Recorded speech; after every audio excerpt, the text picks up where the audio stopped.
Every day in the USA, people find themselves in court.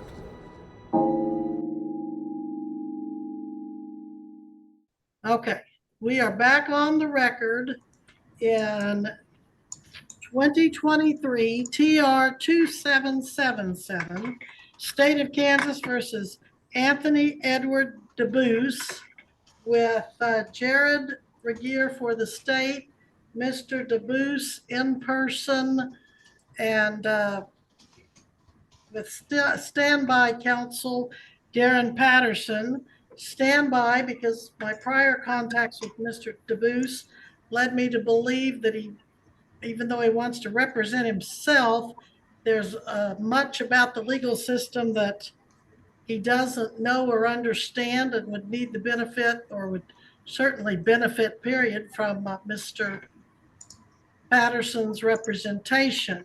So, Mr. DeBoose, at this time, you want to talk to Mr. Patterson and take advantage of his knowledge and experience in the legal system concerning this no driver's license charge, registration, and insurance violations? Let me ask first, are we on the record? Is there a court reporter present? Is there a court reporter present? This hearing is live. It is being recorded. Is someone sitting here with their little fingers clicking across the keyboard? No. So you're saying that this is not currently a court of record? This is a court of record because this is being recorded, subject to transcription at any time. Okay. I would ask for a copy of that transcription. Well, when you file a written motion and pay the transcription fee, sir, that will be arranged. Okay. And Phyllis K. Webster, will you please recite your oath of office into the court of record then today? No, sir, I will not. Why are you refusing to do so? Let's move along. I would please like to have that question answered.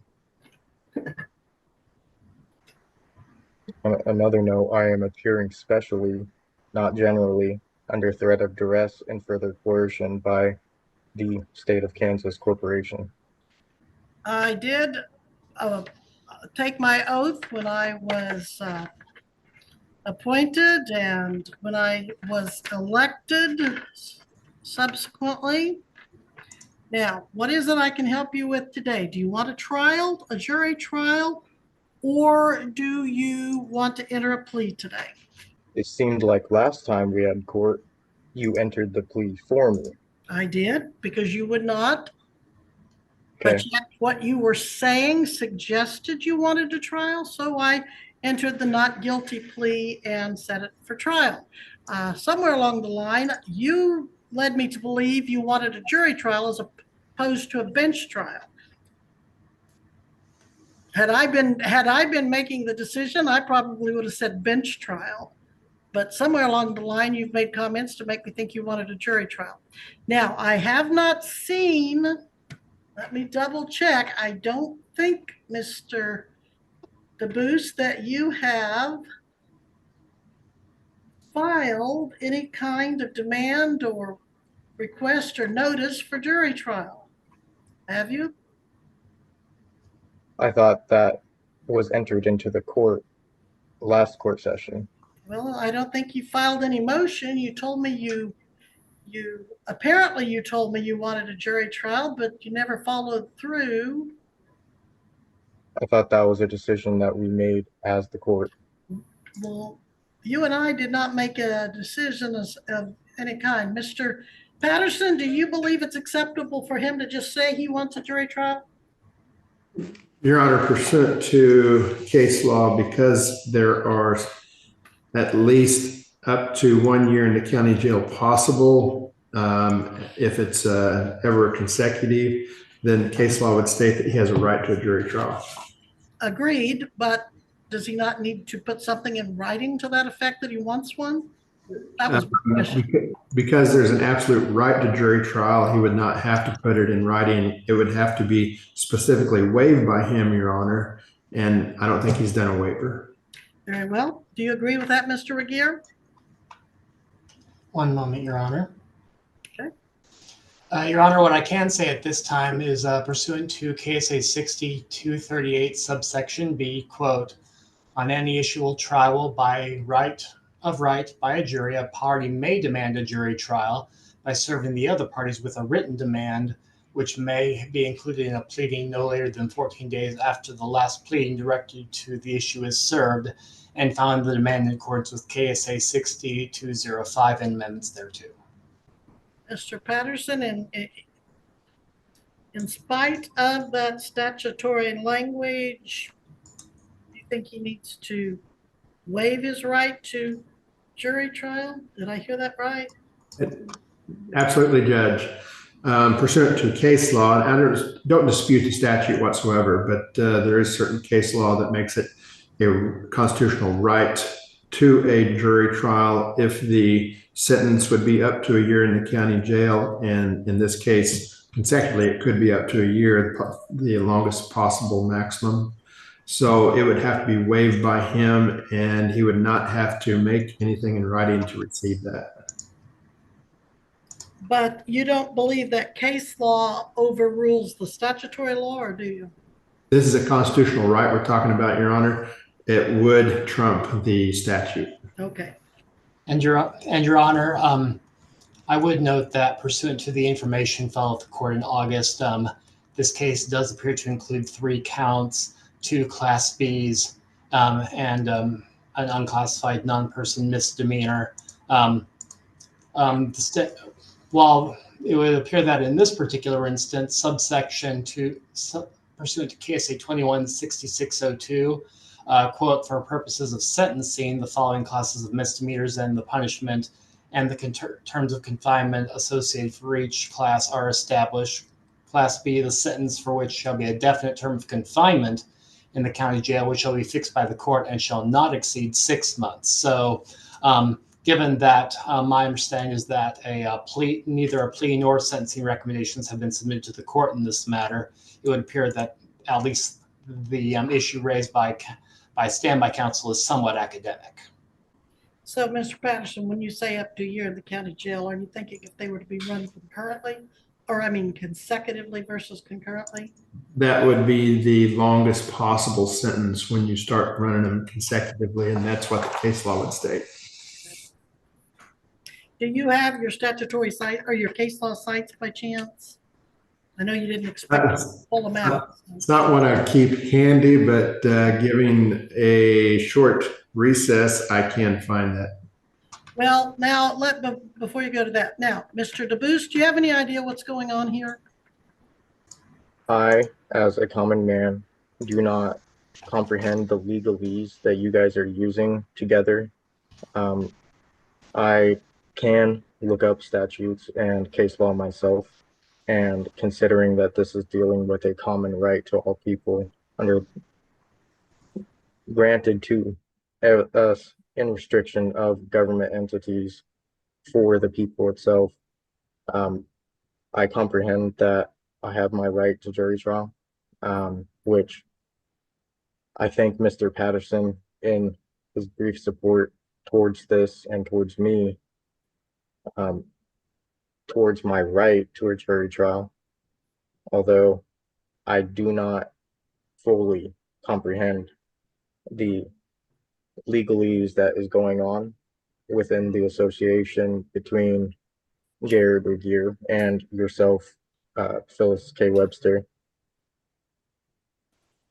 All right, well, Mr. DeBoos, the point is you do have the right to represent yourself, and you've told me you want to represent yourself, and I've asked Mr. Patterson to stand by, and you've already used him here for this purpose. So here's the thing, Mr. DeBoos. No, let me talk now, Mr. DeBoos. Here's the thing. If you're going to represent yourself, you need to be able to make your own arguments. You need to be able to cite your own law. And if you cannot do that, you have the right to legal assistance, which is why Mr. Patterson is here. And you've already this quickly run into a legal snag that he's made the argument for you.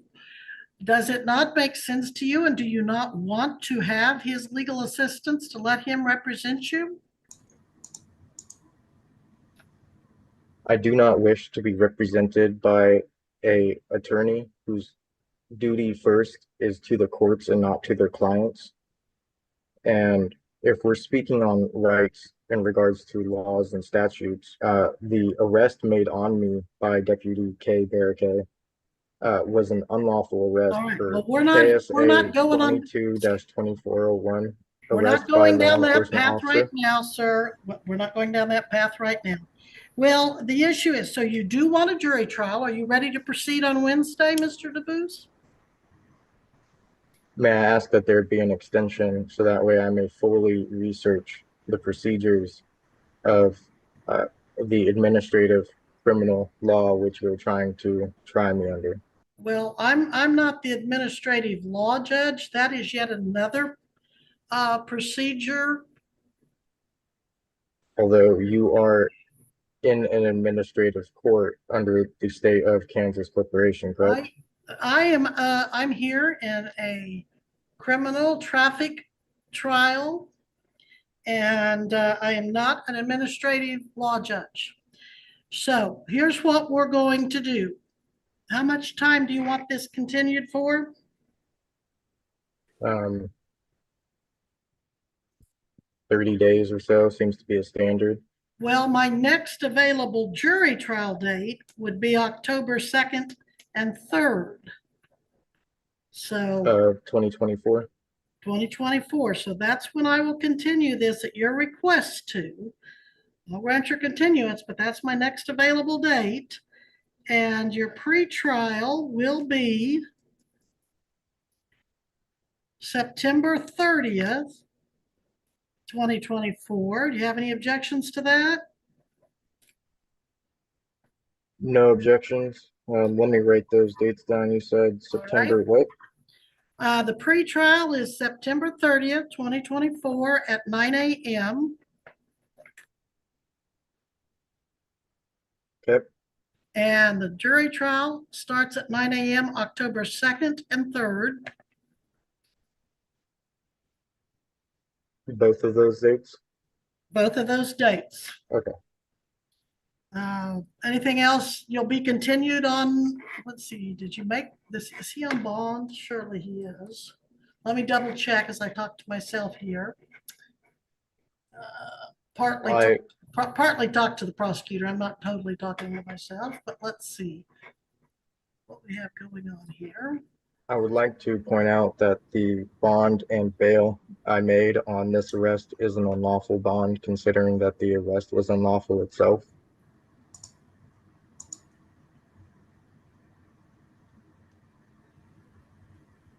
Looks like Judge Crum set your bond on August 18th, 2023 at $2,500 cash or surety, and that will be maintained so long as, sir, you appear at every date and time you're required. Anything else, Mr. Regier, we need to take up on this matter? Your Honor, if the court is granting the defendant's request for continuance, I respectfully have it noted for the record that this case at the next hearing will be over a year in age, as I understand it. So the state is not in favor of this continuance. So I would respectfully have that noted. Additionally, my understanding is that a motion in limine was filed by my office. And if the court is saying this matter for both pretrial and jury trial, I would respectfully reserve my rights pursuant to the state and have the motion in limine be addressed at the pretrial hearing. That the objection of the state to the continuance is noted. And yeah, we can take the motion in limine up. Your Honor, if I may be heard briefly. Yes, Mr. Patterson, please. The motion that counsel is talking about was emailed to me.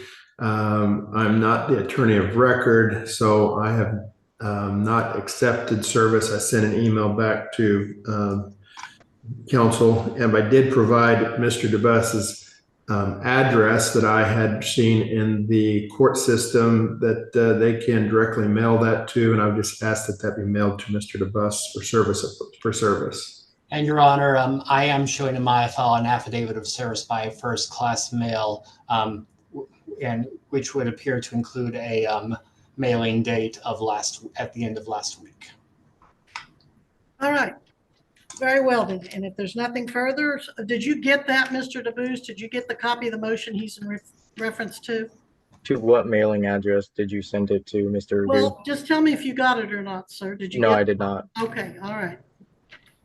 And Your Honor, one last thing, I did email to court and counsel the copy of the case law about constitutional right to a jury trial.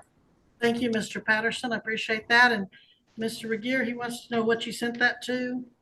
I'm afraid I do not understand the court's inquiry. He wanted to know what the defendant asked, what address you mailed the motion to. Your Honor, the affidavit of service I have in the file appears to be at an Andover, Kansas address. Okay, are you still in Andover, sir? I'm in Wichita.